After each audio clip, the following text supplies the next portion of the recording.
Hi, I'm Christina Applegate. And I'm Jamie-Lynn Sigler. And this is Messy.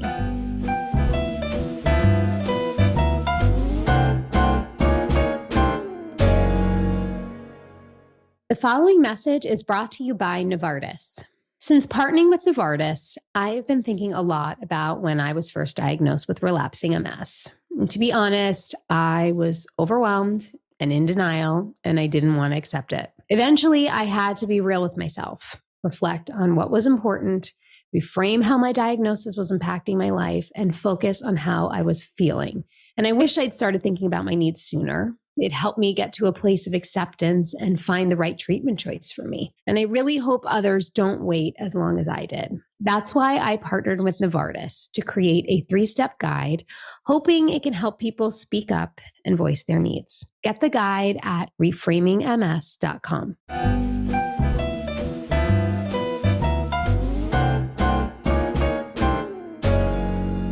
Hi, everybody. How are you doing? Our guest today means more to me than most people in my life. She is a phenomenal actress, an incredible human being, a beautiful mother, beautiful wife. She has been around kicking ass for more years than any of us could possibly imagine or hope to still be kicking ass. She is my dearest, my nearest, and my love. She is the very elderly. Hey, I've been around for 50 of those too. My beautiful friend, Jean. I'm sorry, Jean Smart. Wow. Hi, my love, Jean. Oh, baby girl, love you. I love you so much.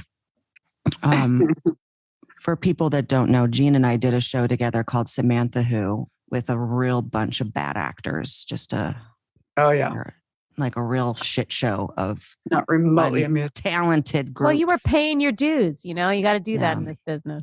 Yeah. I mean, Jean and I had to hold it all up together. Just, Oh my God. Yeah. Melissa McCarthy, Kevin Dunn, Esposito, Barry Watson. It was a magical time. So that's how Jean and I met, and she's been a part of my life and many New Year's Eves that we spent together over the years that were supposed to end at 9 and would end at 4 a.m. So anyway, there you go, Jean. Those were good times. Welcome, Jean. Thank you. Yes. Happy to be here. Truly. You know, one of my favorite parts about having Christina's friends on this podcast, even though this show is going to be about you, is I love when she gets opportunities to reminisce and be reminded of how incredible she is and how much and how talented she is and special she is. So this is always a treat for me because I love to hear people from other people who love her and her to just be reminded of all that. Oh, exactly. And in fact, my dear friend Cassie, her husband Mark Sadler, was the rigging gaffer on Christina's show, and he just sings her praises to the skies. I love a good crew. You know me, Jeannie. No, you do. I've never seen anybody. You know what? Hannah Einbinder's just like you, like that. I mean, it's like she instantly becomes like best friends with every single person on the crew. She hangs out with them and arranges get-togethers, and just like you did. I mean, Christina did a reunion of our crew, I swear, every year at the Laurel Tavern for umpteen years. Yeah. I can't get rid of Mitch. Just can't get rid of him. Just kidding. Is that the sound guy? Yeah, that's the famous sound guy. My God. No, I bring Mitch on everything I do. And one thing that some people do know and maybe don't know, but when I was doing Dead to Me in the last season, when I was so sick, Mitch would lay on the ground and hold my legs up during a scene so I didn't fall over. So he is like, you do meet these people. But anyway, we're kind of talking about me. Jamie, talk to Jean about Jean. No, but let me tell you really quick the funny story. You know it, Christina, about Mitch. My late husband would pretend that he was very jealous of my imaginary boyfriend, Mitch. And I'd say, yeah, well, anyway, I'd come home later. So he goes, oh, wow, were you with Mitch? How's Mitch? Because I came home and told him one day, because I thought it was hysterically funny. The sound man, who was always Mitch, who was always putting a microphone in my cleavage, he was just hilarious. And one day he was putting and I always had cleavage on that show. And he's putting the mic in there. And one day he just turns to the side and he goes, hold my feet. I'm going in. I just about collapsed laughing. And I thought it was the funniest thing I'd ever heard. So, of course, I came home and told my husband thinking he would find it hilarious. He found it marginally hilarious. And Marginally. After that, it was like, oh, how's Mitch? How's your boyfriend? So funny. You know, it's funny. My husband, who I've been with since we did Samantha Who, he also had like a weird thing about Mitch. And it's so funny because Mitch is like my little brother. I mean, I've known Mitch since high school. We went to high school. Yeah, we went to high school together. I did not know for that. 1 week. So I can't, we can't compare, but he like befriended me because I was like alone and I was like the dirty girl and he was like the dirt, we just like the dirty kids sitting at the dirty kid table. Anyway, so we've known each other for so long, but do you remember when he and I did that spoof on 16 Candles? Oh, yes. Yeah. And then Martine was in it, like yelling, because we did it because Martine would be like, what's going on with you and Mitch? I'm like, he's the only man I'll let do weird stuff to me because sound people do weird stuff to you. They stick their hands up your shirt, down on your pants. Very intimate. You have to have a good relationship with them. Oh, no. A friend of mine was doing a movie and the sound guy had to put a thigh mic on her every day. And after about 2 weeks, she said, you do that one more time, you have to marry me. Yeah. And he did. He did. What? Oh, that's a beautiful love story. Oh, thank you. Creepy and lovely. I was going to say. He had to get divorced first before he could marry her, though. Well, I'm glad they went through the process. Yes, they did. Well, yeah, because sound guys are either great or creepy.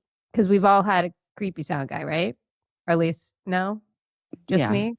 Well, except that now I think they kind of go out of their way to have a same-sex sound person, because of Me Too and You Too and Us Too. Everybody too. All the twos. All the twos. Yeah. I would say to Mitch, because sometimes you drop your line down your leg, but then you're, up here. And sometimes it would get caught like in my underwear. And I'd always be at the end of the day, I'm like, have fun with that wire. It's been in my underwear for 15 hours. Get the net. It's a big one. Get the net. It's the big one. No one said it was an easy job. Oh my God. How do I even segue into like things that we should be talking about with you? Well, I can you try. Do it. She's really good at segueing. I'm not really good, but I try. I'll just go on and on about one thing for like an hour. That's an important skill as well, Christina. You've been part of so many shows and really important shows and wonderful shows at different times. Is there a recipe you can put your finger on of like what each of those experiences had in common of like why they are and were what they were?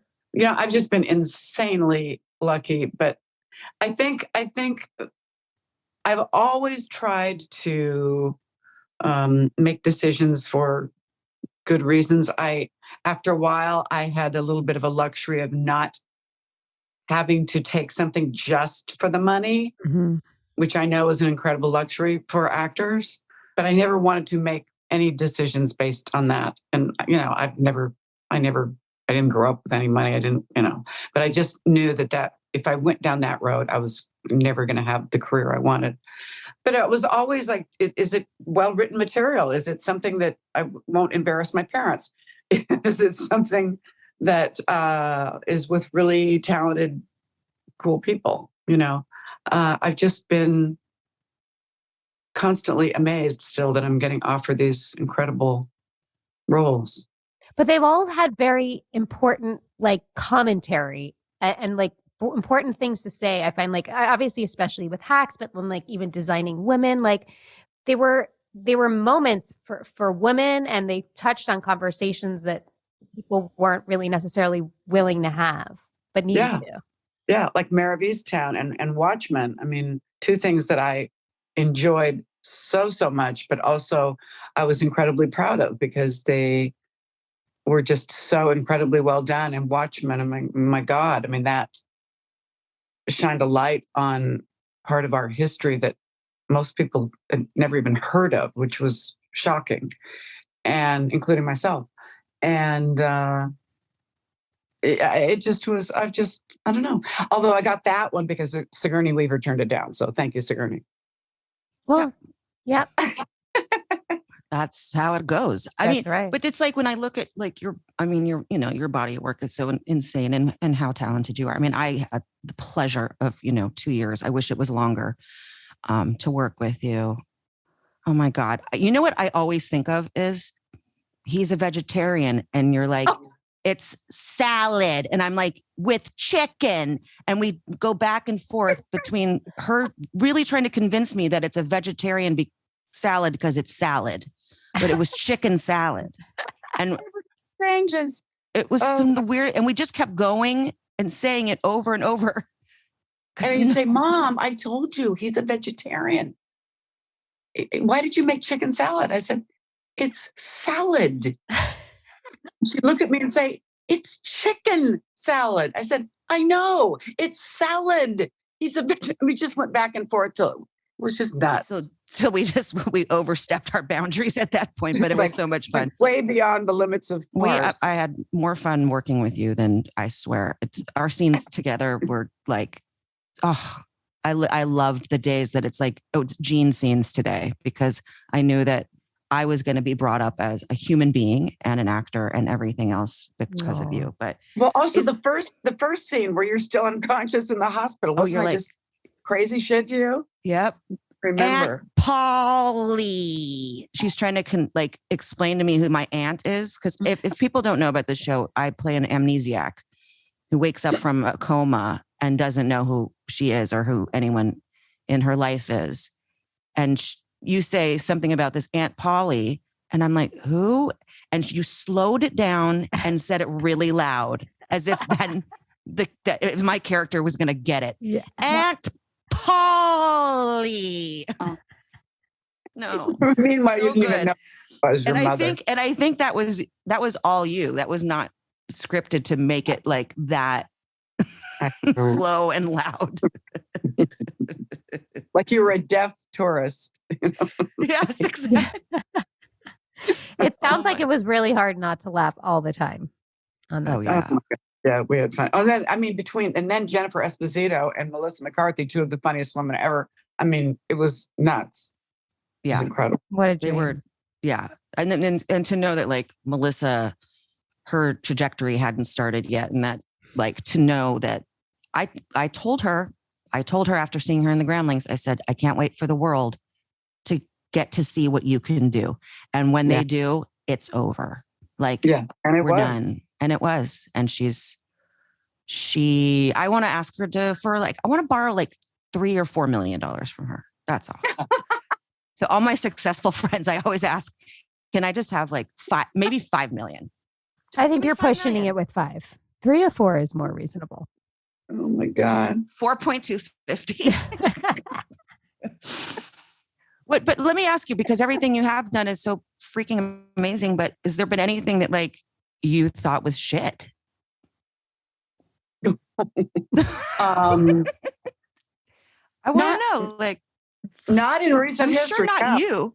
No. But I was going to say earlier was that I had done a pilot several years ago, and they were able to hold us forever. I mean, it went on for 2 years, and I needed to make money.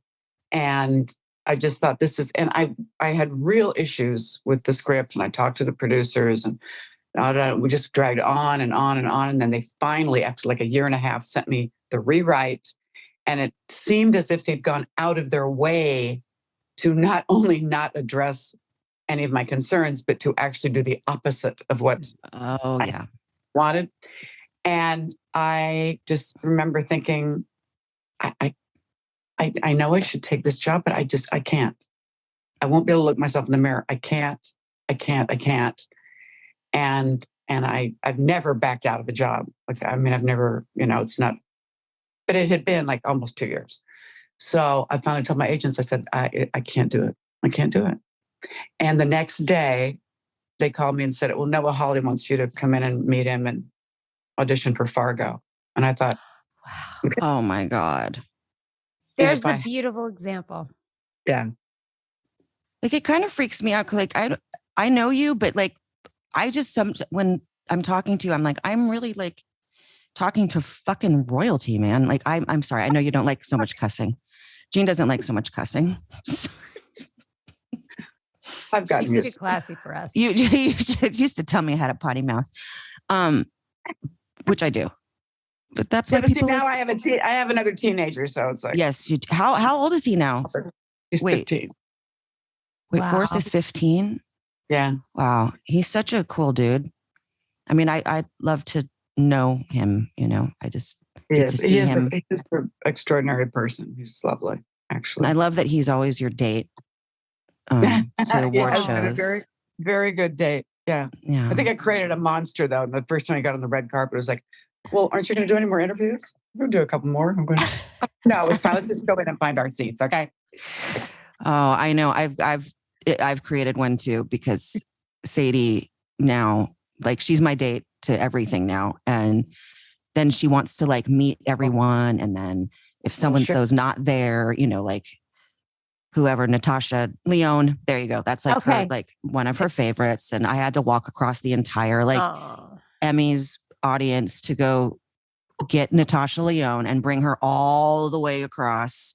And, you know, I don't walk very well. Hi, handicapped, to bring her over to Sadie for them to meet, stuff like that. So she's like big time. Oh yeah. Yeah. We had a premiere party a couple weeks ago, and Forrest saw this influencer that he just like flipped out over, that he had been following, that he got to meet. He was very excited. And then he just about died because he got to meet Christopher Lloyd, because Christopher did an episode on our show.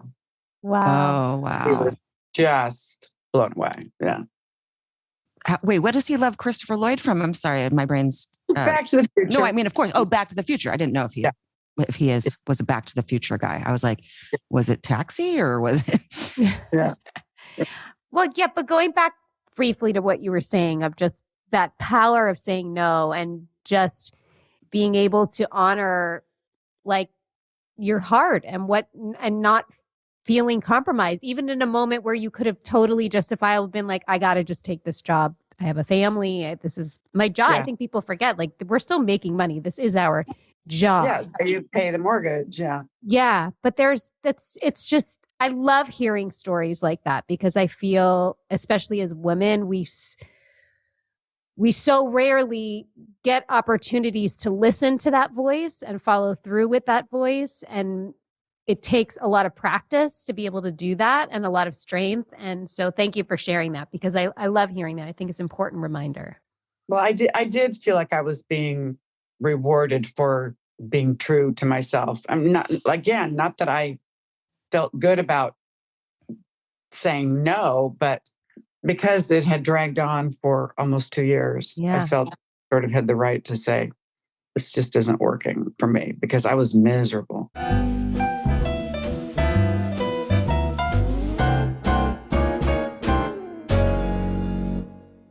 The following message is brought to you by Novartis. Since partnering with Novartis, I have been thinking a lot about when I was diagnosed with relapsing MS. I kept it a secret at first, and that robbed me of the support I really needed. I finally found the courage to open up about it and quickly learned the importance of speaking up. That means making your voice the loudest in the room. You have to find an MS specialist who's the right fit, who makes you feel seen and heard. It's kind of like dating. That's why I partnered with Novartis to create a 3-step guide to inspire others to own their RMS journeys, recognize their needs, and find a treatment that works for them. Learn more about my story at reframingms.com. Support for the Messy podcast comes from Vuori. If you guys were ever wondering what Christina and I look like when we're recording this podcast, I can pretty much guarantee you that we are both sitting here, cozy, comfy in our Vuori. If you don't know about Vuori, oh my God, do yourself a favor, okay? It is the best performance apparel on the market, in my opinion. And also, they want a happier, healthier planet. Vuori offsets 100% of their carbon footprint. And since 2019, they have also offset 100% of their plastic footprint. So good on you and good for them.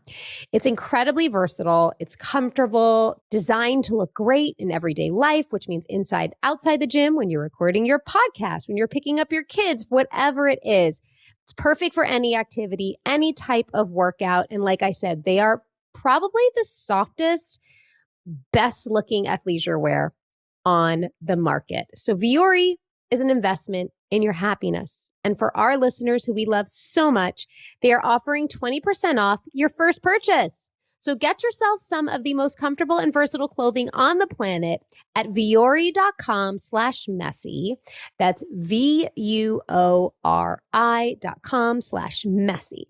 Not only will you receive 20% off your first purchase, but you can enjoy free shipping on any U.S. orders over $75 and free returns. So go to vuori.com/messy and discover the versatility of Vuori clothing.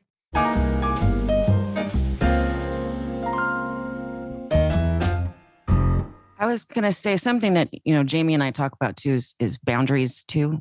And I didn't know how to have boundaries before I became disabled. And that freedom now of being able to say no more than I say yes and to protect myself is, that's such a hard thing for women in this industry to say no, right? I mean, absolutely. Even in life, forget this business, but it's like we always want to be the ones that, are the team players and the good sports and the facilitators and make everything okay. Don't rock the boat, and I'm still learning how to say no. And my kids are always after me saying, why did you say yes to that? Or why are you going to this thing? Well, I should because my friend, but they go, oh my God, then stop saying you're stressed.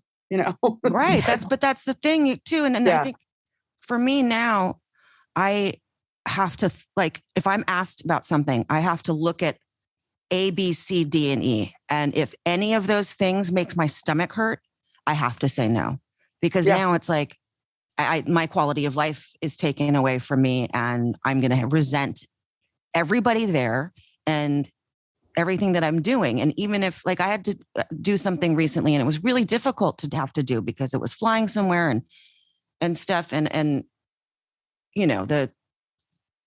the good outweighed the bad, but most of the time I'm like, if it's giving me an ounce of stress in my mind, then no, but then I know it's like, we can't say it because then we're whatever. Go ahead. Sorry. But that's why I think for you, Christina, at least I can see it from the outside. And I'm sure you've seen this in your life, Jean. Like sometimes the shitty hands that you're dealt and the harder things that life can hand to you can be the gifts, though, in helping you find your power and your voice. And I hate that the way you and we and many people like us have to suffer physically, but I do feel like it's also an opportunity for us to really get empowered from it. And I have been witness to you being able to say no and have your boundaries and be able to stand up for yourself in a way that I don't know if you would have found without this, or maybe I would have been pushing if not for you, Jamie. But with Jeannie, I know that you've had, some stuff going on in your life and everything. And I've watched you push through things. And well, yeah, that's the thing. When we both have health issues that are exacerbated by stress. Yeah. And it's just not, you got to just say, something I was asked a question in an interview about what was my definition of happiness. And I remember there was a moment during the pandemic where I just thought, in this moment, I can't imagine being any happier. And I was at home with my family and I was working in my vegetable garden and the sun was shining and I didn't have anything I had to do, no phone calls I had to make, no emails I had to answer. And I'm just digging in the dirt and it was just, and I had something that I was going to cook for dinner that I enjoyed. And I just thought, don't forget this feeling. Don't forget this feeling. And I have completely. And I haven't replicated it since, and it's not good because the days go by so fast. I know. And now you've got, But you were sitting in gratitude in that moment, though. Yeah. Sometimes I feel like when we feel like, don't forget this, you have to also remember, like, you were actually being very present, though, and sitting in gratitude. And that can create another moment that's not exactly that. But I think that's the gift from that. Yeah. No, you're right. And I'm, we've moved but I'm trying to figure out a way to make a little herb garden at least. Like, I don't have the room to have the kind of garden I had in the other house, but I'm going to put in an herb garden, and I'm very excited about that. Because I've always enjoyed doing things with my hands. I used to sew a lot. I used to do, when I was a kid, I always did everything with my dad. He taught me how to use tools, and I shingled the roof with him when I was 11 years old, and just that kind of stuff. I loved that. And I need to keep reminding myself of that. I want you to remember that, because I know right now, you're the queen of everything right now, and but like there's, I know you, and I know that you feel a responsibility to push and go. I mean, I can't pick up my phone without seeing you on something right now because of Hacks 3rd season. Yeah. Congratulations, my love. Thank you. I can't, but I'm like, I want you to go rest. Like, and I don't, knock on wood, because, I a long time ago when I was doing Sweet Charity, I said, I really need a break. And literally the next week I broke my foot. So let's not go there. But anyway, literally the next week. But so I'm very careful with my words when I say things, but I know that I'm going to cry. You've had a really hard few years.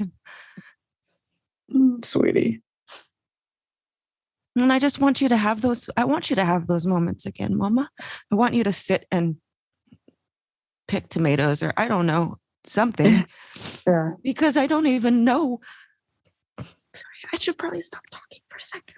Oh, sweet. I just know you've had a rough time, and I love you so much. And I love you too, honey, so much.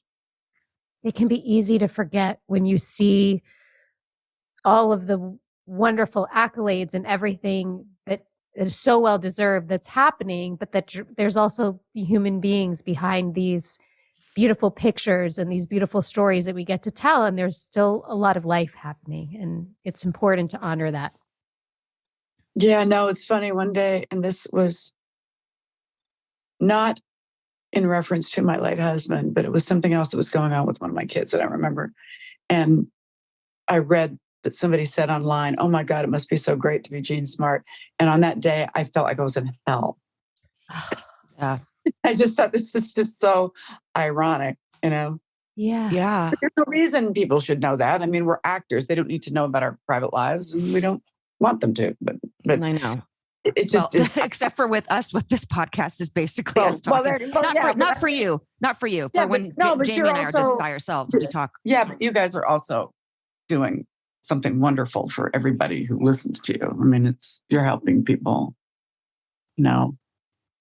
Yeah, but so that's why when we do have our friends on here, we never want you to feel like you have to say anything. No. And that's why I didn't say anything about whatever. But I did I did it for so many years. I took, everything that was going on in my life, and I didn't let anyone know. I mean, you were there when I had cancer. I was on Samantha Who when I was diagnosed with breast cancer, and I kept that from everybody, except for you and Kevin and Jen and Melissa, of course. But we do that. And then finally, at some point, it gets really exhausting, man, to like be holding, all these things. So I'm in the process of writing a book right now. And it's like, it's so freeing because I'm beholden to no one. I'm so glad you did that. It's just to like vomit out all the stuffs. But, I also feel like now I've done it. Now it's like, I've taken the veil and it's up, and I can't turn back and be like, well, that's private. I don't want to talk about that. That's just me. Yeah. That's kind of where I'm at, because I won't be probably working. I don't know, whatever. Don't say that. We don't know. I know. That's right. No. Right. But Jean, I know that you have talked about this, and that you had heart surgery prior, and that you felt this obligation, and you felt terrible about holding up production. And then obviously the strike happened, and you guys, did you shoot your first season in COVID? Early COVID? Yeah. Wow. It was crazy. But I wish I can understand why you felt the way you felt, but I wish you didn't have to feel a responsibility when you needed to take a moment to take care of yourself. And I mean, it was, knowing that I was putting people out of work, and I'm thinking, well, if I'd taken better care of myself, maybe this wouldn't have happened and I wouldn't be doing this to everybody. And then of course I felt the guilt of having to tell my children who had lost their dad to a heart attack less than 2 years before. And I'm thinking I have to call my, kids and say, oh, guess what? I have to go to the hospital. I'm having heart surgery. I mean, I couldn't fathom making that phone call, But it's like, that's you, Jean. It's like, but it's also as me. It's like, you always feel this duty to everybody else. And then we push through. And the only person really at the end of it that we hurt in the end of it is ourselves. So that's what Jamie's kind of taught me now, is like, where do you take your own power and go, you know what, I can't today. But, we come from the same, brain thinking of, nope, we have to make sure everybody else is okay. Yeah. And that can kind of tear us apart sometimes, but I don't know.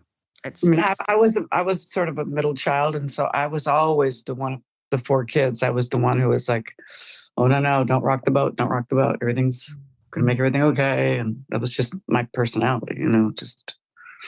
Yeah. Who was Little Jean? I don't know who Little Jean is. Who's Little Jean? Like, did you have what were your shoes like? Like, what was Little Jean like? I want to know that little. I wore saddle shoes. I was going to say, did you wear saddle shoes? I wore saddle shoes. Were they white saddle shoes? No, they were those ugly tan and brown ones. Oh, those? Yes. Okay. I was thinking of Mary Jane. Sorry. And I don't know what I'm thinking. And I walked to school in the rain half the time because I lived in Seattle. And I was a bit of a tomboy. I loved boys, though, but I was a tomboy. Mm-hmm. I had a crush on David Phillips and Mike Davis in grade school. And, I loved doing stuff with my dad. He would take me on the weekends. We'd always go to the dump or the lumber yard or the hardware store. Whenever I go to those places, I think of my dad, and it's always just a really nice memory. And I was the family ham, You see pictures, and I'm the only one like making a goofy face or something. But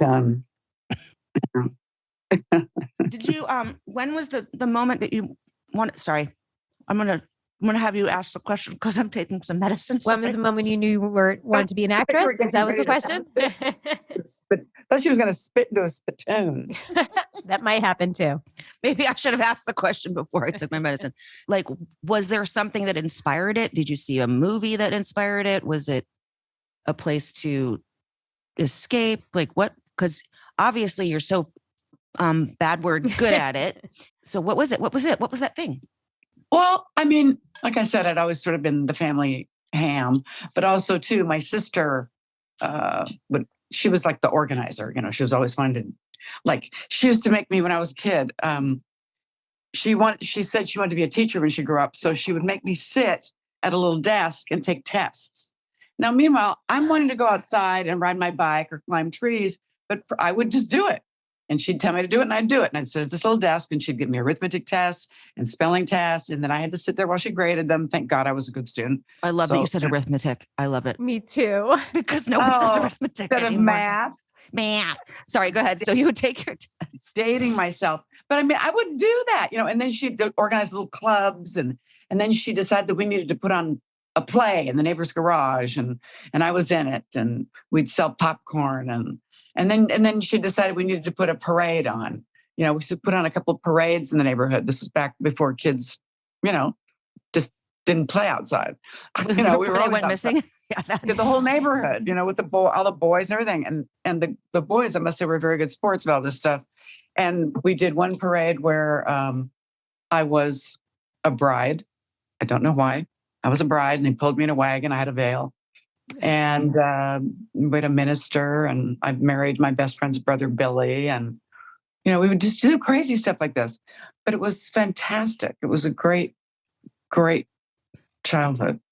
We'd play kick the can in the summer until it got too dark to see the flipping can.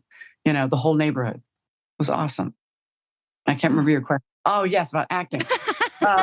Yeah, no, I love the whole. Yeah, no, it was beautiful. I could started see putting on little plays and stuff. But yeah, when I was a senior, I did a couple of plays in high school, and I decided that's what I wanted to major in, much to my mother's dismay. And then, did you go to college where did you go to college? Sorry, I love these things. No, I went to the University of Washington in Seattle, my hometown, where my mother had gone, my father had gone. They met there on a blind date. Where my grandmother had gone, and my great aunt, her sister, had gone, and her daughter had gone, who went on to become the dean at Radcliffe. It was great because I wanted to go to WSU, Washington State University, which is in Eastern Washington, in more agricultural climate, East Washington. And because my sister had gone there, she made it sound like fun. I thought it'd be fun to go away to school, but I can thank diabetes when you're trying to look for a silver lining with an illness. If it hadn't have been for me being a diabetic, my parents probably would have said, sure, yeah, you can go to WSU. But because it was still fairly recent, it had been about 4 years since I'd been diagnosed, my mother was very uncomfortable with me going across the other side of the state to go to school. So they encouraged me to go to the University of Washington, which is 20 minutes away, 15 minutes away. And if they hadn't done that, I don't know what it would have become of me, because there was virtually no drama department at WSU. And the one at University of Washington was stellar. And I can't even imagine what would have happened. Lucky for us. I'm thinking a lot of flannel. I'm thinking you might have, I don't know, little Timberlands and a lot of flannel.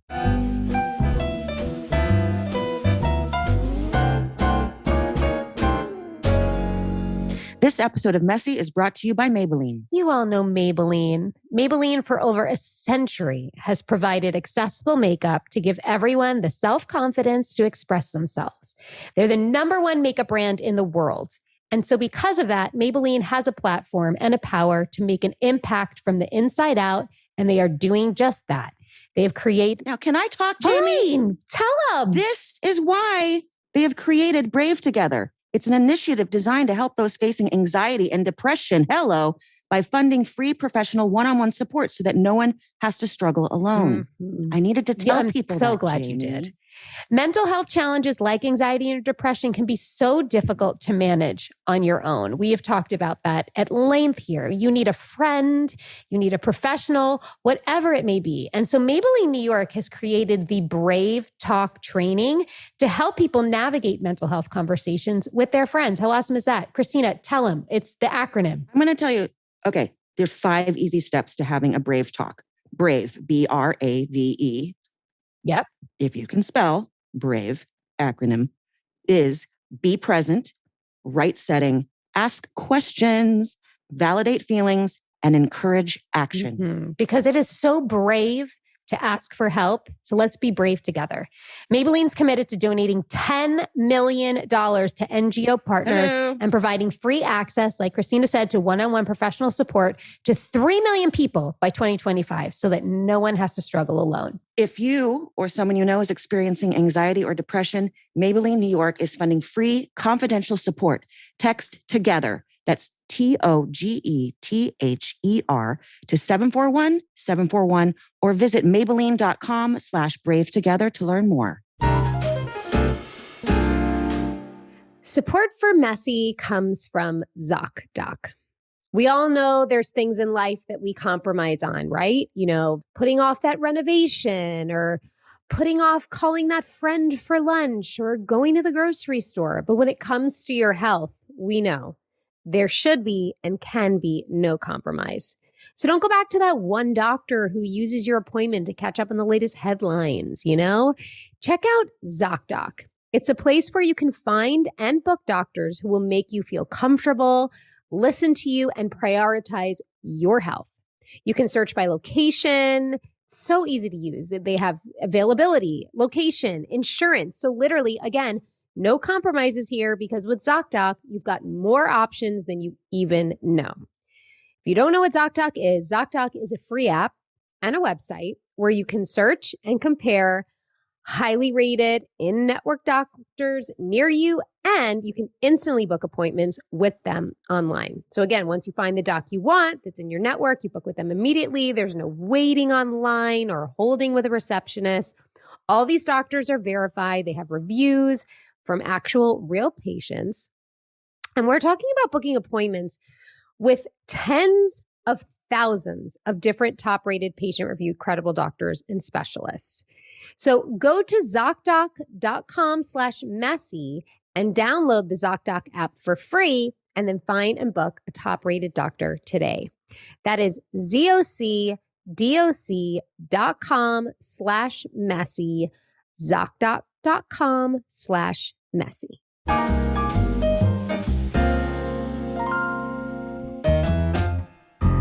So yes, your parents wouldn't let you go, and thank God for that. And Yeah. And then, like, did you go to New York? Did you go to LA? Like, what was your next? Because we know those are the two steps. I went to college at the University of Washington for 5 years. I got a BFA, and I was in a really good program that was a very small program that was sort of, you had to audition to get into it, and it was separate from the regular drama department. And it was really more intensive, really terrific experience. And then when I got out, I worked at all the local professional theaters, because there were quite a few then, not so many as now, which is unfortunate. And they'd all seen me in plays in college, so I just kept working. And I didn't make much money, but you're young and you're single and you don't have kids. And it's like, next month's rent will show up somehow. But I was always doing plays. And then I finally decided it was time to go to New York. And I don't know, I guess I was 28 or something. And so I went to New York. Did you love New York or did you hate New York? That's always a thing. Like, either you hate New York or you love New York. I think I liked it, but I don't. Or you could like it too. I think I liked it, but I don't think it was very healthy for me back then. But again, there a weird little twist of fate started my career, because I was crashing at a friend from college, her apartment on the Upper West Side, and I would look in the trades looking for auditions, and I'd kind of take the ones that I figured I could find, because I didn't know the city at all. And there was one at a woman's apartment fairly close to my friend's apartment. So I thought, I can find that one. And it sounds like there's a lot of good women's parts in this play. It was a play about 7 gay women who, hang out. Anyway, so I went to this woman's apartment, and she had been in New York, I don't know, a few weeks. And I walked in, and she was sitting there, and she was a very interesting looking person. She was about as wide as she was tall, and she had on overalls, and she had on a little leather cap that came Don't talk about me like that, lady. Came down tight around her head. And I saw just a fringe of hair peeking out, and it was neon, shocking pink. And she had a couple nose rings. I don't think I'd ever met anybody with a nose ring until then. And I was thinking, wow, we're not in Kansas anymore, Toto. But she actually was delightful. And she was a cabaret singer, and she had decided that it was going to be fun to direct a play. She herself was gay, and she wanted to direct this play that was about these gay women. And we're all friends. And so we started rehearsing, and she cast me in the lead. And we started rehearsing, and then there was something about it, I guess, in the trades or something, another callback for some other actresses or something. And the playwright's manager called her and said, "Excuse me, who are you? And who said you could do my client's play?" She didn't even know she had to get permission. Oh my God. to do someone's play? But she was so nice about it that she said, "Look, I'll tell you what, we don't want to do another production of that play, but I'll tell you what, Jane, the playwright, Jane Chambers, she's got a play that's been sitting in a drawer for years. She's never even heard it read out loud. If you want to do that one, you can have that one." And it was called Last Summer at Bluefish Cove. And so we did that one. And so Harriet cast me in the lead in that one. And it started my whole career. I got my first Broadway play. I got my first agent. And then I did it out here in LA, and I got a series on HBO from it. And yeah. And now we have Deborah Vance, who to me is just one of the best female characters. I love seeing female characters just get richer and stronger. And watching her evolution, and you with Hannah, it gives me joy to watch. There's so few things you can watch that just give you joy. So thank you. I love it. Thank you, honey. I can't say enough about our writers. I'm amazed at how the show keeps getting stronger and stronger. And, and we see sides of Deborah this season that are not particularly pretty.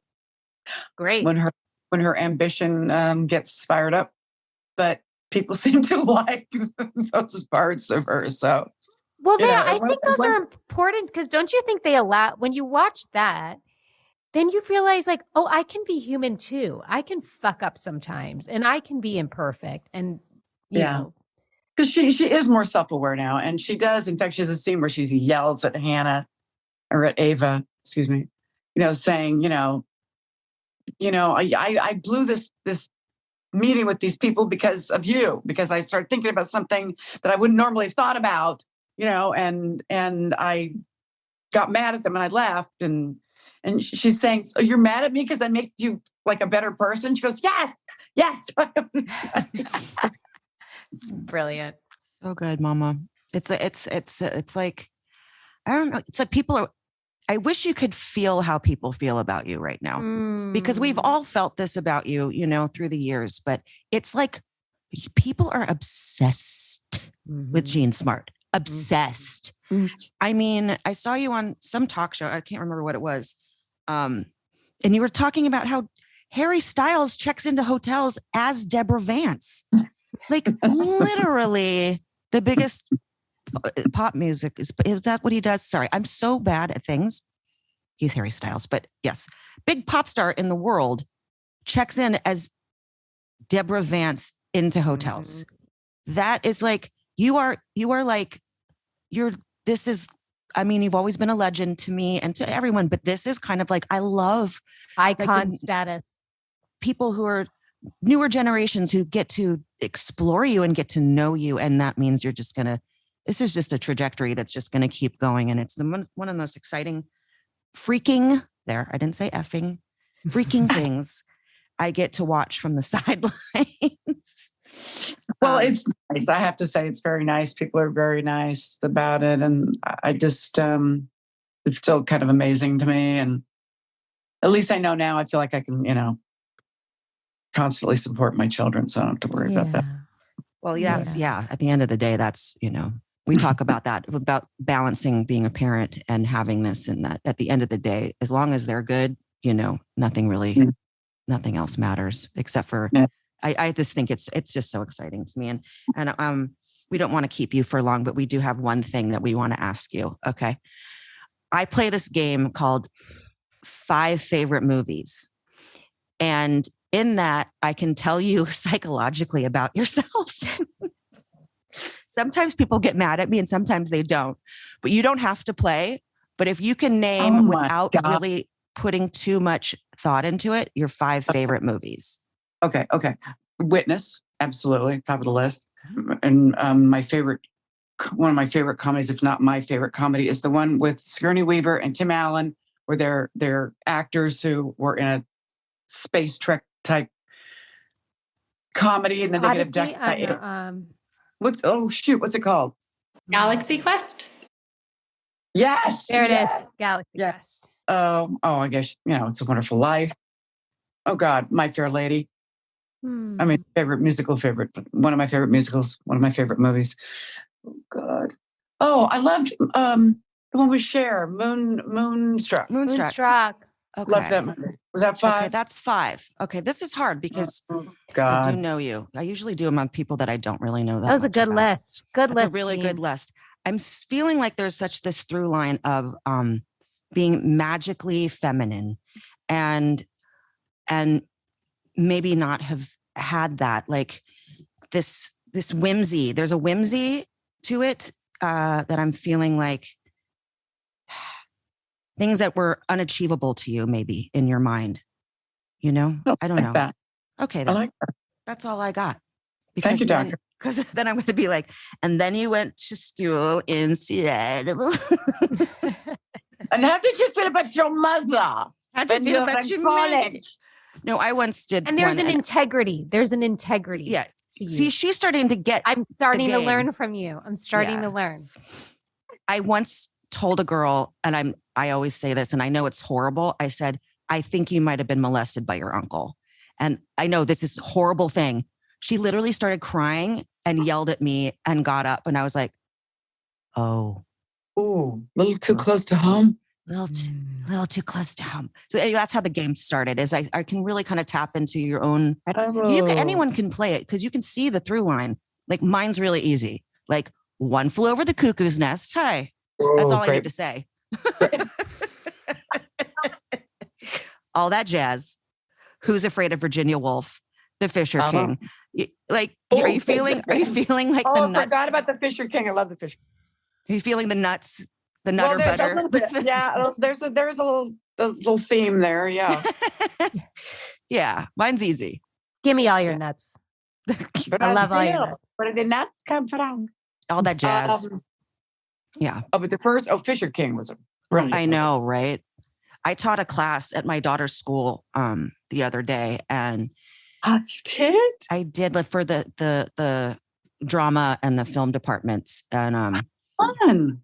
Like a Q&A more than anything. And I couldn't. It's like they were asking me of my favorite performances, and I literally couldn't think of anything except for just like Sophie's Choice, like the obvious. And then I walked away, and I was like, "Fuck." Fisher King. Like, I want them to go study that movie or study Who's Afraid of Virginia Woolf, where Mike Nichols made a movie with 4 people in it that's 3 hours long.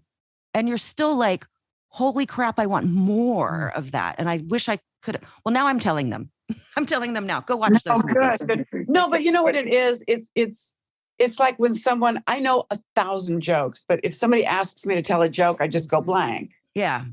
And then I remember 15 of them on the way home. I only remember ones that are completely offensive, and I can't go there. Like, I can't think of like smart ones. I just think of ones that will get me so canceled out of this lifetime that that's the only stuff I remember. Oh, God. Well, that's when you be like Deborah Vance and you hire a young writer to keep you on the straight and narrow. You don't offend anyone too much. When I was a kid, my mom, she had been doing plays in New York for years, before she had me. And she was working with someone like, I think she was doing like Othello or something with like Shakespeare. I don't know, Shakespeare something. Was she Desdemona? I think so, yeah. And she did a lot of cool stuff with like a lot of cool people that I can't remember their names because I have MS. That's my excuse for everything now. Anyway, she had this actor that would walk down the hallways if he messed up in the first act, and he'd go, "Fuck, shit, piss, come, cunt. Fuck, shit, piss, come, cunt," over and over. Ooh. And my mom taught me how to say that when I was 5, you guys. Well, you never had a chance. Thanks, Mom. I didn't have a chance, Jeannie. Wow. Never had a chance. Nope. That should be the title of your book. We know what my title is going to be, but we'll save that. But yeah, what fuck, was shit, it? piss, come, cunt. No, that's the title of your book. Fuck, shit, piss, come, cunt. I mean, all those words with the K sounds in, though, it's very... Feels good saying it. Like, I was going to say that. I need to practice that. That sounds like I'll send it to you so you can have, and it's like, it's like, it's got all the plosives. Yeah. And all the right amount of consonants and all that stuff. I think on that note. What a joy, Jean. Oh, sweetie. Thanks, you guys. We love you so much. Congratulations on all the well-deserved moments. I hope you find more beautiful, quiet moments and even more big moments. And just, I hope I get to meet you one day. You're just we wonderful. Have to. Yes, we have to. Yes. When you come up for air, you know what you need to do. Yes, we will convene to Christina's house and in the bed. Jeannie, I'll bring food and we'll jump on her bed. Yep, Jamie knows the bedtimes. I can't. It always sounds weird when I tell people that people come over and lay in bed with me, it's but a that's great where bed. It's a great place to be. but we have to have more of those, my love. I miss you very much. Yeah. You too, honey. Anyway, I love you so much. I hope you have a beautiful day. And You too, this has been such a thrill. Thank you. Thank you. What a dream. Christina, you always just, you pull through with the best of the best. I think she's like a lesson in just honoring oneself and making decisions for oneself and nobody else. And I think that that's like, can apply to all the areas of things. But I've got a card. Oh, cards. Bring this. Well, Jean's off the Zoom now, so I can curse. Bring this shit home. Okay, there we go. As the traveler who has lost his way throws his reins on his horse's neck and trusts to the instinct of the animal to find his road, so must we do with the divine animal who carries us through this world. I like that. I do too. Our animal's fucking crazy. Yep. We got a wild one, that's for sure. She's a little limpy bitch. But she's bringing us somewhere. So if you're here for the ride with us. Yeah, we've got this. We have to trust. It's trusting. It's trusting in the universe, which we've talked about a million times. I feel like our animal's like a camel. It's like kind of clumsy and humpy, but like cool. Yeah, and it hurts your vagina. Yes. It's a real vagina bruiser. Real fucking vagina beater. Have you ever ridden a camel? It's really the freaking worst. It's terrible. That's why I said MS is a camel. It's the worst. It's dusty vagina bruiser. That's it. There you go. And so it is. Oh, and so it is. This show is executive produced by Christina Applegate, Jamie-Lynn Siegler, and Allison Bresnick. Our audio engineer is Josh Windish. And if you want to show us some love, don't forget to leave the show a rating or review.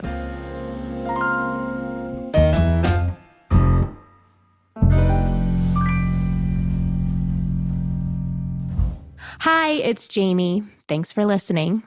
I just want to let you know I am a paid spokesperson for Novartis, but this podcast is independent from my collaboration with Novartis.